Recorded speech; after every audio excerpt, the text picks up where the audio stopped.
Ladies and gentlemen, it is time to finally talk about Daredevil Born Again and give you all my spoiler review. So, I've been a bit butthurt since Captain America 4 came out, and so I was really hoping for Marvel to have a big win. And guys, the MCU is back. This was the best Marvel TV show. It felt episodic. It didn't feel like a mini movie. Each episode felt contained, but also adding to a greater story. Like, this was originally going to be 18 episodes, right? It got cut down to 9, and WandaVision had 9 episodes, and yet it still felt like a movie. This show had 9 episodes, and it felt like a TV show. So, Foggy dying in episode 1. Listen, I was like, guys, what are you doing? Foggy's like a major part of what worked for the Netflix show. Foggy dying was the best decision they've ever made because Foggy's death sets in motion the rest of the show. It sets up Matt's trauma. It sets up his arc for the show. It sets up Vanessa really well. It sets up Karen returning for the finale. And I was kind of like, at the start, I was like, I'm not going to like this show. But as it continued, as it went on, I started to go, no, wait, hang on a minute. This is actually really good storytelling. So Daredevil is not in the show until like episode 6. Like, he's not in the suit. And I thought, guys, come on, this is a superhero show. But the 5 episodes that Daredevil is not in, it gives Matt time to grieve Foggy or like get over that hurdle, and then couple that grief with losing Foggy and then Hector Ayala being murdered, just literally, and then that is ultimately what brings him back to being Daredevil. He slips back into his own way, just like Fisk does as well. He starts off trying to be a reformed citizen who, will lead New York into a greater place. But then as the show goes on, as we really delve into the grief him and Vanessa have with each other after, Fisk gets arrested and Vanessa cheats, and then we really see that Kingpin kind of come back into the forefront. He's got the fellow who Vanessa cheated with down in his basement. He's eating big meals again. He's getting broader. He is becoming Kingpin again. And then that all culminates in episode 8 where he wears the classic white suit. And by the finale, they are both back to their old ways. And I think that is what is so masterful about this way of storytelling. We get more time with the characters. We take them out of their experiences, but we do that to make them better at the end of the day. Or not to make them better necessarily, but to make them better characters to be interested in, right? Just wonderful. The suit, I'm fine with, but there was no double Ds. I would have liked the 2 Ds on the suit. I love that it's more red. In some shots, it looks a bit baggy. The first fight of the series, it looks a bit baggy. I loved the fight in the daylight. I know it's not an unusual setting for Daredevil, and I don't want to see that often, but it was a unique fight, and it really brought out the redness of the suit. Matt's whole arc with trying to find love again with Heather. I liked Heather. I feel like I'm going to find her very unlikable in Season 2, because after Daredevil saved her, because he saved her, she is now saying that she saved herself, which, yeah, she shot Muse. That was a shocker for me. I was like, whoa, why are we shooting Muse? I thought he was going to be the overarching villain.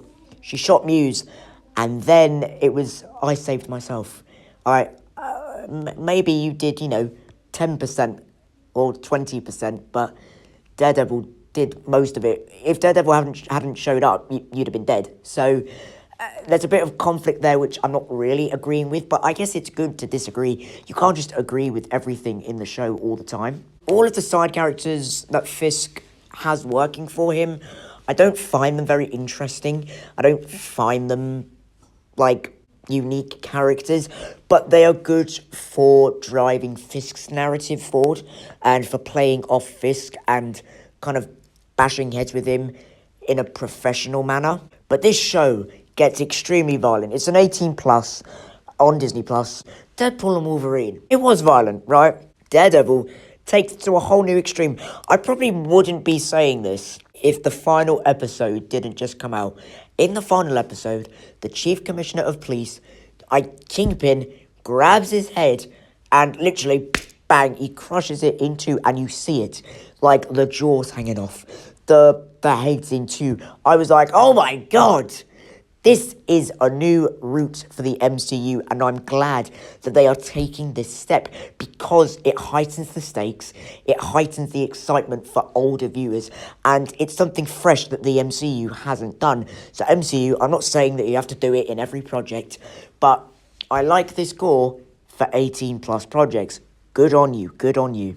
Vanessa I found to be a very interesting character this season, which I was very surprised by. I think maybe she might be my second favourite character in the whole series. Her dilemma and her chemistry with Fisk, they both know that, you know, they don't have the best relationship, but they're going to continue forward. You know, they're like the perfect evil couple with substance. And I love it. It's so fun to watch. Seeing Fisk go to counselling with Vanessa was so interesting and a new angle we hadn't seen those two characters in before. The other side characters, so what you'll see is that Matt Murdock has moved up to a big law firm now. And I didn't care for those side characters. The only characters I really cared about in this series were Matt, Vanessa, Bullseye, Heather, until she started going on about I saved myself, Hector Viella, and the Punisher. Those were the 7 characters I really took interest in. Everyone else, I could have taken them or left them. I do think that Muse was a low point of the season, not because of the acting, but because they've severely underused him. I thought that maybe his mindset about the world and his way of going about things, take his paintings, for example, and he uses blood and body parts to make these graffiti artworks, right? What if Daredevil killed the Commissioner earlier in the season? Muse finds out, uses the Commissioner as the artwork, and it could have shined a light on Mayor Fisk and his corruption. I just think Muse was severely underused, and it was really disappointing because I think that he could be a great street-level villain for anyone, really. And to just see him die at the end was just it just felt a bit wasted. A lot of the community was divided over episode 5. I personally didn't like it. It felt like a filler episode, and I feel that Daredevil's powers could have been showcased in a different episode. It just felt like an episode that kind of dragged. It felt a bit like She-Hulk, not the comedy side of it, but it just felt like an episode that was kind of unnecessary and just to lighten the mood. And I just wanted to get back to the real story at hand. Plus, they tried to connect Daredevil to Miss Marvel, and I kind of liked Daredevil being standalone because it's so good and the MCU is not in a good spot right now. So I kind of enjoyed Daredevil. While it being connected to the MCU was true, I kind of enjoyed it being its own thing. You know what I mean? But that's just my opinion. I also want to say really quickly that while I think that the finale was one of the best finales Marvel Disney Plus have ever done, they wrapped up some things, but they did the classic trope of leaving things open for the future, and that really annoyed me because I think season 1 should be closed, but there are still a lot of plot lines open for the future, whereas Netflix's season 1 of Daredevil closed, and we had a tease for the future, but you can watch season 1 and then go, alright, you know what, I'm done. So I didn't like that, but that was a minor thing. I still think it's one of the best, if not the best, season finale Disney Plus Marvel has ever done. But guys, what did you think of Daredevil Born Again? Please let me know down in the comments below. Thank you so much for watching me ramble. Bye-bye. Now for our next one. No. That's fine. Such talent.